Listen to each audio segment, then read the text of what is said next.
Les maîtres de l'eau. Les Bozos portent avec fierté ce surnom depuis le Xe siècle. Ils vivent sur les rives du fleuve Niger au Mali depuis si longtemps que le fleuve partage avec eux ses secrets. C'est ainsi qu'ils naviguent alors que tous les autres bateaux restent à quai.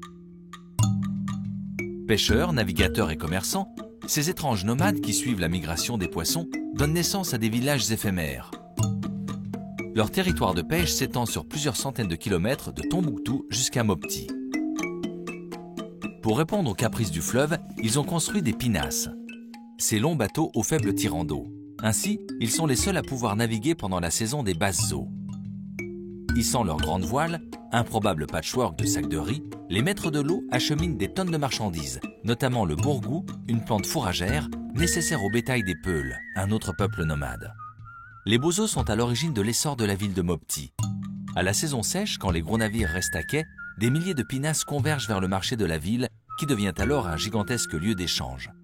De nombreuses ethnies s'y retrouvent pour échanger les denrées nécessaires à leur mode de vie, et parfois plus. Les Bozos sont liés au peuple Dogon par la parenté de la plaisanterie.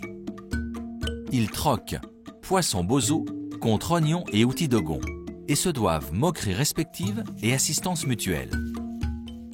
À l'image du fleuve Niger, les maîtres de l'eau sont un trait d'union entre les peuples de l'Afrique sahélienne.